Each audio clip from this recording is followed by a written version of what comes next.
Fala pessoal, eu estou aqui na Praça de Cônego Marinho, tendo atrás de mim a Igreja Matriz São Vicente de Paulo, e a partir de agora eu vou trazer uma palavra de Deus a todos vocês, de forma especial aos jovens. E eu aqui já faço um pedido: não só assista esse vídeo, mas compartilhe com o máximo de jovens que você puder. Se não for inscrito no canal, se inscreva, ative as notificações e, se você sentir à vontade, pode deixar o seu comentário aqui abaixo. Vamos ao tema de hoje.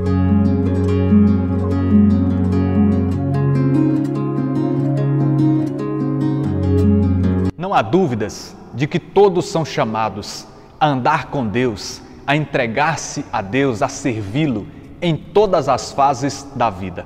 Mas nesse vídeo eu me limito a falar da vida com Deus e por Deus na fase da juventude. Eu venho aqui falar sobre os jovens de Deus. A juventude, assim como qualquer outra fase, tem seus desafios, tem suas dificuldades, mas ela também tem suas particularidades especiais. Geralmente a juventude é classificada, é vista, é considerada de maneira negativa quando esta decide ir pelo caminho da rebeldia, da inconsequência, quando esta se prende a um comportamento imaturo, se prende à impaciência, às paixões desregradas, à superficialidade. Mas esta fase também traz em si qualidades incríveis que não podem ser ignoradas. Qualidades estas como a energia, a força, a alegria, a criatividade, a coragem, a ousadia, o espírito sonhador e conquistador. Mas nós só podemos viver a juventude de forma plena e verdadeira se estivermos no Senhor. Só assim nós venceremos as más inclinações, as más tendências, e nós potencializaremos o seu lado positivo, vivendo até mesmo o sobrenatural de Deus nessa terra. E aqui eu irei citar alguns exemplos, algumas referências de jovens personagens da história da Bíblia Sagrada e da história da Igreja, que nos inspiram a ter uma vida no Senhor, a ter uma vida entregue a Deus e ao serviço do reino de Deus. Nós podemos pegar José, que nós conhecemos como José do Egito, Josué, Davi, Daniel e os seus amigos, Esther. Nós podemos pegar o exemplo da Virgem Maria, que quando recebeu o extraordinário chamado de ser a mãe do Salvador, ainda era muito jovem. Nós temos também João, o mais novo dentre os apóstolos, e nas cartas de Paulo nós encontramos Timóteo. Na história da igreja, nós temos Santa Joana d'Arc, nós temos São Tarcísio, nós temos São Domingos Sávio, nós temos São Luís Gonzaga, entre tantos e tantos outros.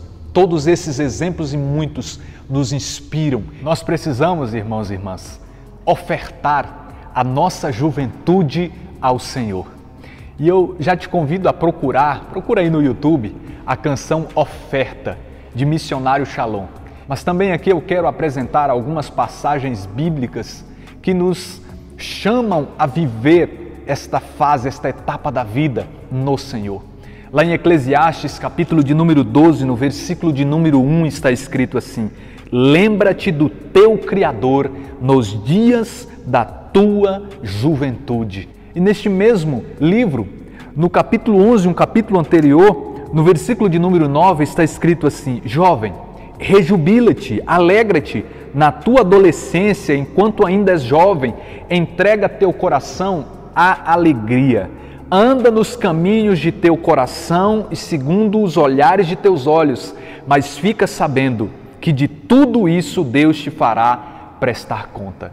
Aqui o texto bíblico está nos chamando a viver de forma intensa esta fase tão maravilhosa, mas ao mesmo tempo nós precisamos entender que é preciso viver intensamente, mas no Senhor, preciso que nós vivamos de forma responsável, sadia, pautada na palavra de Deus. Lá em Eclesiástico, capítulo de número 51, no verso de número 18, está escrito assim: quando eu era jovem, antes de ter viajado, busquei abertamente a sabedoria na oração.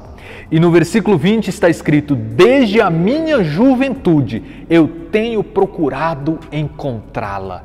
Ao contrário do que é considerado a respeito dos jovens, de que são imaturos, de que são inconsequentes, nós precisamos, como esse texto diz, buscar a sabedoria, a inteligência espiritual desde a nossa mocidade. Esta fase, irmãos e irmãs, como eu disse, é uma fase da energia, a fase da força. Provérbios 20 e 29 diz que a beleza dos jovens é a força. No Salmo 118, no versículo de número 9, está escrito assim: como um jovem manterá pura a sua vida? E o mesmo versículo responde: sendo fiel às vossas palavras. Lá em 1 João, capítulo de número 2, no verso 14, nós lemos assim: jovens, eu vos escrevi porque sois fortes, e a palavra de Deus permanece em vós, e vencestes o maligno. E lá em Tito, capítulo de número 2, no verso 6, nós também lemos assim: exorta igualmente os jovens a serem prudentes. Mas que nós não só entreguemos a nossa vida e a nossa juventude ao Senhor, mas que nós possamos ofertar a nossa vida e a nossa juventude a serviço do Senhor. Nós somos chamados a sermos cheios do Espírito Santo, para que sejamos transformados, mas para que nós levemos transformação a tantos outros, principalmente jovens também, que ainda estão presos nas trevas. Porque nós devemos reconhecer que o jovem tem muita capacidade de influenciar um outro jovem. Devemos influenciá-los para o bem, para trazê-los ao Senhor. Em Joel, capítulo de número 3, no verso 1, diz que quando o Senhor derramasse o Espírito Santo sobre toda a criatura, dentre essas criaturas estariam os jovens, e estes teriam visões, estes seriam usados pelo Senhor. Lá em 1 Timóteo, capítulo de número 4, no verso 12, está escrito: ninguém te despreze por ser jovem, ao contrário, torna-te modelo para os fiéis, no modo de falar, no modo de viver, na caridade, na fé e na castidade. E é isso que eu e você também somos chamados a ser. Eu termino citando uma frase atribuída a Santa Catarina de Sena, que diz assim: jovens, se fores aquilo que Deus quer, colocareis fogo no mundo. Que você e eu possamos nos entregar ao Senhor e deixarmos-nos ser usados por Deus para levar a salvação a tantos outros. Deus abençoe. Até o próximo vídeo.